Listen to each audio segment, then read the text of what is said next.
कल international women's day था। इत्तेफाक की बात यह है कि इस एपिसोड का विषय भी महिलाओं से जुड़ा है। एक देश ने अपने यहाँ राजशुमारी करवाई यानी वोटिंग। वोटिंग के मार्फत नागरिकों को एक मुद्दे के पक्ष और विपक्ष में अपनी राय देनी थी। मुद्दा था एक प्रस्ताविक बैन। 48.8% जनता ने बैन का विरोध किया, वहीं पर 51.2% लोगों ने इसका समर्थन किया। प्रो और अगेंस्ट का ये फर्क मामूली सही मगर इतना स्पष्ट जरूर था कि बैन को कानूनी स्वीकृति मिल गई। इस बात का था ये बैन जुड़ा है पर्देदारी से, बुर्के और नकाब से। अब इस देश में सार्वजनिक स्थानों पर महिलाओं को चेहरा ढकने की इजाजत नहीं होगी। उन्होंने पर्दा किया तो इसे गैरकानूनी माना जाएगा। इस मामले में दिलचस्प है रेफरेंडम करवाने वाली सरकार की अपील। गवर्नमेंट ने नागरिकों से ये बैन खारिज करने की अपील की थी, क्योंकि ये बैन जिस किस्म की पर्देदारी को प्रतिबंध करता है वैसा इस देश में होता ही नहीं। फिर भी बहुसंख्यक आबादी ने बैन का समर्थन किया। माने जो समस्या थी ही नहीं, उसे बैन कर दिया गया। ये क्या मामला है, विस्तार से आपको बताते हैं। शुरुआत करते हैं एक थीसिस से। 1996 का साल था, कोल्ड वार खत्म हो चुका था। इसी बैकग्राउंड में दुनिया को मिली एक नई थीसिस। इसका नाम था क्लैश ऑफ सिविलाइजेशंस। ये थ्योरी दी थी अमेरिका के मशहूर political scientist Samuel P Huntington ने। इस थ्योरी में सभ्यता का अर्थ मूल रूप से सांस्कृतिक और धार्मिक है। कल्चर बनाम कल्चर, धर्म बनाम धर्म। हंटिंगटन ने कहा कि कोल्ड वार के बाद की दुनिया में संघर्ष का मूल होगा सांस्कृतिक और धार्मिक पहचान। इस दौर के युद्ध देशों के बीच नहीं बल्कि संस्कृतियों के बीच लड़े जाएंगे। हंटिंगटन की ये थ्योरी सच साबित हो रही है। ये संघर्ष अपने सबसे स्पष्ट रूप में दिख रहा है यूरोप के भीतर, और वहाँ इस संघर्ष की मुहिम थीम है इस्लाम वर्सेज वेस्ट। क्या है ये मामला? यूरोप एक कॉन्टिनेंट है, इसमें कुल 44 देश है। इस देश की कुल आबादी लगभग 74 करोड़ है। आबादी का बहुसंख्यक वर्ग ईसाई है।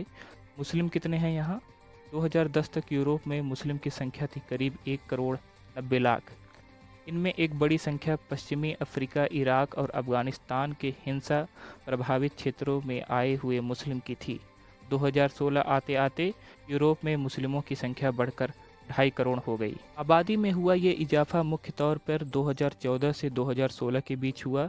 इसकी वजह थी सीरिया, इराक और अफगानिस्तान जैसे मुस्लिम देशों में चल रहे युद्ध। वहाँ हालात बिगड़ते तो लाखों लोग जान बचाने के लिए भागने लगे। इन शरणार्थियों का एक बड़ा हिस्सा यूरोप पहुंचा। आंकड़ों के मुताबिक 2010 से 2016 के बीच यूरोप में 70 लाख से ज़्यादा माइग्रेंट्स यानी शरणार्थी आए। इनमें से करीब 13 लाख मुस्लिम शरणार्थी थे। टोटल इमिग्रेशन के अनुपात में देखें तो मुस्लिम की ये संख्या बहुत ज़्यादा नहीं है, लेकिन फिर भी मुस्लिमों की मौजूदगी विशेष हाईलाइट की जाती है। क्यों? इसकी वजह है परसेप्शन। सितंबर 2001 में अमेरिका के वर्ल्ड ट्रेड सेंटर पर हमला हुआ। इसके बाद वेस्टर्न वर्ल्ड ने इस्लाम की छवि दुश्मन जैसी बना दी। आतंक से लड़ाई को वेस्ट बनाम इस्लाम की जंग समझ लिया गया। इस्लाम के अस्तित्व को वेस्ट के लिए खतरा माने जाने लगा। परसेप्शन गढ़ने में दूसरी बड़ी वजह बना कार्टून एपिसोड। डेनमार्क और फ्रांस में पैगंबर के कार्टून छपे। इनकी प्रतिक्रिया में आतंकी हमले हुए। इससे यूरोपियंस हिल गए। मुस्लिम को टारगेट किया जाने लगा। इस्लामिक प्रतीकों के प्रति आक्रामकता बढ़ने लगी। ऐसा समझा जाने लगा कि मानो मुसलमान किसी आधुनिक और सेकुलर देश का हिस्सा ही नहीं हो सकते। ऐसा ही नहीं, ये समझ पूरी तरीके से गलत हो। कई मुस्लिम सच में कट्टर थे। वे आम आबादी से जैसे एक हाथ की दूरी बनाए रखते। कई बार आम नियम कायदों में भी धार्मिक बिना पर विशेष छूट चाहते। अपनी धार्मिक मान्यताओं के प्रति अतिरिक्त आग्रह बरतते। मगर ऐसे लोग कम ही थे। ऐसा नहीं था कि दाढ़ी बढ़ाने, नमाज पढ़ने वाला हर मुसलमान खतरनाक हो, लेकिन जब इस्लाम को ही खतरा समझ लिया जाए तो आतंकी, कट्टरपंथी और आम मुसलमान के बीच जरूरी फ़र्क ब्लर हो जाता है। ऐसा ही यूरोप में होने लगा। इस क्लैश का तीसरा मुख्य पॉइंट बना यूरोप में घुसाया आतंकवाद। अरब स्प्रिंग के बाद इस्लामिक स्टेट ने इराक और सीरिया में सिर उठाया। यूरोपीय मुस्लिमों की एक बड़ी संख्या भी आईएसआई ज्वाइन करने पहुंच गई। इनके अलावा आईएसआई के प्रति निष्ठा दिखाने वालों ने यूरोप के भीतर भी कई आतंकी हमले किए। इनमें से कई आतंकी ऐसे थे जो कभी शरणार्थी बनकर यूरोप आए थे। इन वजहों से इस्लामिक कट्टरता यूरोप के लिए गंभीर सुरक्षा का प्रश्न बन गई। इस माहौल में शुरू हुआ मुसलमानों का जबरन मेकओवर। चिन्हित इस्लामिक प्रतीकों को खुरच कर मिटाया जाने लगा। जोर दिया जाने लगा कि पब्लिक प्लेस में कोई शख्स देखने से मुसलमान न लगे। अब सोचिए मुसलमान लगते कैसे हैं, खास तरह की पोशाक से, एक खास स्टाइल की दाढ़ी से। इसी पोशाक वाली बहस का एक हिस्सा बुर्का और हिजाब बैन हुई। इसकी शुरुआत हुई फ्रांस में। वहाँ 2004 में ही स्कूल के लिए एक नियम लगाया गया। इसके तहत कोई भी टीचर या स्टूडेंट बुर्का पहनकर या माथे पर हिजाब डालकर स्कूल में नहीं जा सकेगी। इसके अलावा सरकारी स्कूलों में बाकी किसी तरह के धर्म प्रतीकों की भी एंट्री बैन हो गई। इस नियम को पॉलिटिकल और पब्लिक दोनों तरह का सपोर्ट मिला। फिर 11 अप्रैल 2011 को फ्रांस ने बुर्के पर ओवरऑल बैन लगा दिया। कोई भी महिला, चाहे वो फ्रेंच हो या विदेशी, सार्वजनिक जगहों पर बुर्का पहनकर नहीं जा सकती। बुर्का पहनकर घर से नहीं निकल सकती। उस वक्त फ्रांस के राष्ट्रपति थे निकोलस सरकोजी। उन्होंने कहा कि बुर्का महिलाओं के दमन का प्रतीक है। फ्रांस में बुर्के का बिल्कुल भी स्वागत नहीं। इसके अलावा इस बैन की सुरक्षा संबंधी ज़रूरत से भी जोड़ा गया। फ्रांस के बाद Belgium, Austria, Netherlands, Italy, Denmark और बुल्गारिया में भी ऐसा ही कानून लागू किया गया। 7 मार्च को बुर्के और नकाब पर बैन हुआ।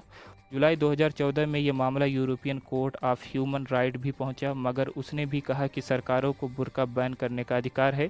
इससे धर्म और अभिव्यक्ति की स्वतंत्रता का उल्लंघन नहीं होता।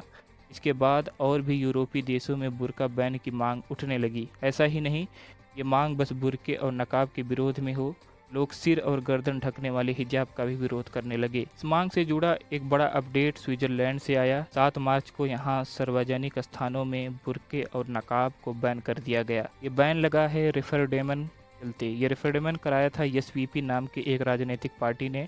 एसवीपी का पूरा नाम है स्विस पीपल्स पार्टी। ये स्विट्जरलैंड की एक राइट विंग पार्टी है। इमिग्रेशन, खासकर मुसलमानों की इमिग्रेंट्स की विरोधी रही है। उसी ने बुर्का बैन करने के प्रस्ताव पर रायशुमारी करवाई थी। इस कैंपेन के सपोर्ट में पार्टी ने एक पोस्टर निकाला था। लाल रंग के बैकग्राउंड वाले इस पोस्टर पर बुर्के में ढकी एक महिला नजर आती है।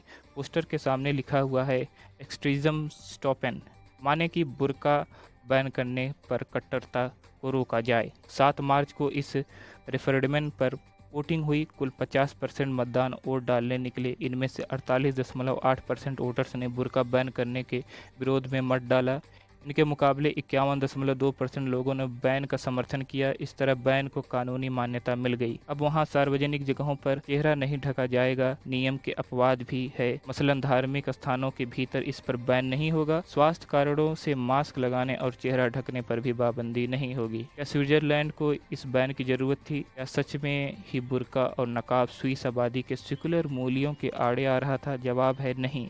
स्विट्जरलैंड की कुल आबादी लगभग 85 लाख है। इनमें लगभग 4 लाख मुसलमान हैं, माने जनसंख्या के लगभग 5%। इनमें से कितनी मुस्लिम महिलाएं बुर्का पहनती है? जवाब है ऑलमोस्ट नो वन, करीब भी करीब कोई नहीं। ये बताया है यूनिवर्सिटी ऑफ लूसन ने अपनी एक रिसर्च और रिपोर्ट में। ये तो हुई बुर्के की बात। अब बैन में शामिल नकाब की स्वीकृतता देख लीजिए। स्विस मीडिया के मुताबिक पूरे देश में लगभग 30 महिलाएं हैं जो नकाब पहनती हैं। बुर्का और नकाब में क्या अंतर है? बुर्का मतलब होता है पूरे शरीर को पर्दा। इसमें पूरा जिस्म एक ढीले से ऊपरी आवरण में ढका होता है। आंखों के पास एक जालीनुमा पट्टी होती है ताकि बुर्का पहनने वाली देख सके। बुर्के के मुकाबले नकाब आकांक्षा पर्दा, ये पूरे शरीर को नहीं ढकता। इसमें बस चेहरा, गर्दन और ऊपर की धड़ ढका होता है। आंखों वाला हिस्सा नजर आता है। इसके अलावा भी पर्दे की कुछ श्रेणियां हैं, मसलन चादर जिसमें पूरे शरीर को एक लबादे से ढक लिया जाता है। एक कैटेगरी हिजाब की भी है। एक छोटा सा दुपट्टे नुमा कपड़ा होता है जिसमें सिर और गर्दन को ढकते हैं, चेहरा खुला रहता है। अब समझिए पूरे स्विट्जरलैंड में कोई औरत बुर्का नहीं पहनती, मगर बुर्का बैन करने के लिए रेफरेंडम करवाया गया। मात्र 30 औरतें नकाब पहनती हैं। इन 30 में से भी ज्यादातर ऐसी हैं जो स्विट्जरलैंड में पैदा हुई और इस्लाम में कन्वर्ट हो गई। अब सवाल उठता है कि स्विट्जरलैंड में बुर्का पहनती औरत हैं कौन? जब विदेशी टूरिस्ट। जवाब है विदेशी टूरिस्ट, वो भी मिडिल ईस्ट से आने वाली महिला पर्यटक। चूंकि अब स्विट्जरलैंड में बुर्का बैन हो गया तो आशंका है कि इस्लामिक देशों से आने वाली महिलाएं, पर्यटकों और फैमिली टूरिस्ट ग्रुप्स की संख्या भी घटेगी। इससे स्विट्जरलैंड की पर्यटन उद्योग को नुकसान होगा, क्योंकि मिडिल ईस्ट से आने वाले ऐसे पर्यटक ज़्यादातर बेहद रईस टूरिस्ट होते हैं।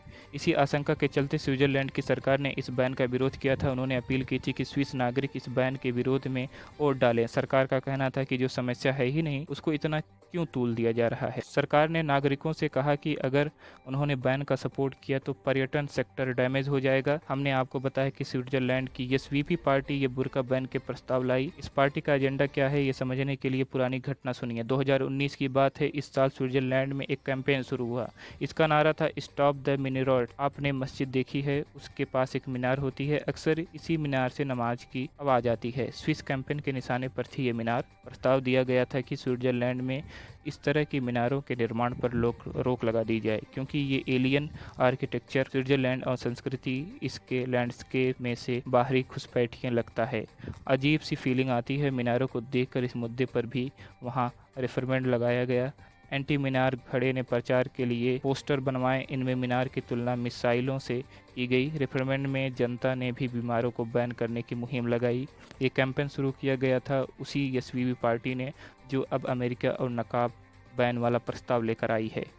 मालूम है मीनार बैन और रेफरेंडम के समय स्विट्जरलैंड में कितनी मीनारें थीं? स्विट्जरलैंड का कुल लैंड एरिया है तकरीबन 41,000 स्क्वायर किलोमीटर और न्यूयॉर्क टाइम्स के मुताबिक इतने बड़े स्विट्जरलैंड में थी कुल 3 मीनारें। ऐसा भी नहीं कि इन मीनारों में आने वाली नमाज की आवाज़ दिन में 5 बार खलल पैदा करती हो।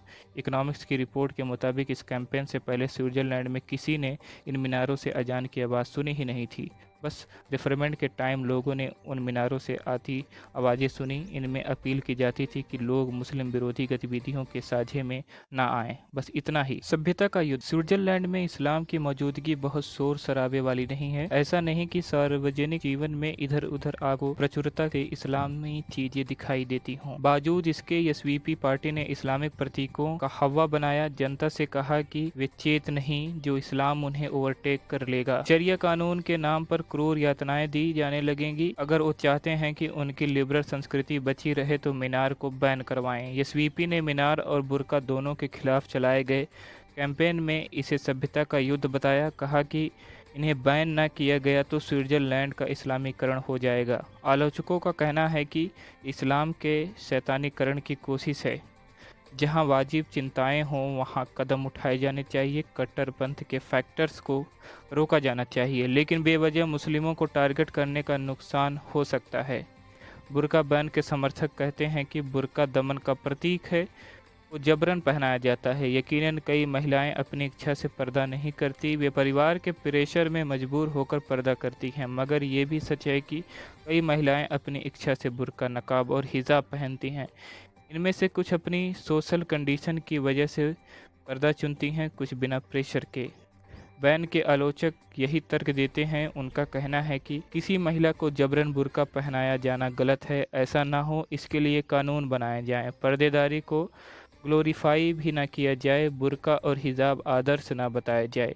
लेकिन अगर कोई महिला अपनी इच्छा से बुर्का पहनना चाहे, सिर ढकना चाहे तो उसकी छूट होनी चाहिए, क्योंकि जिस तरह जबरन बुर्का पहनाना गलत है वैसे ही जबरन बुर्का उतरवाना भी गलत है। बुर्का हो या ना हो, बहुत महीन लाइन है। अर्थात स्थिति तो ये होगी कि पब्लिक जीवन में सब सेकुलर दिखें, सार्वजनिक जीवन में धार्मिक प्रतीकों को अलग रखा जाए। मगर क्या ऐसा हो पाता है, या फिर आतंकवाद और कट्टरता से जुड़ी हमारी चिंताओं के चलते आम मुस्लिम तौर तरीकों के प्रति ज़्यादा शंका रहती है, उन्हें लेकर ज़्यादा हवा बन जाता है?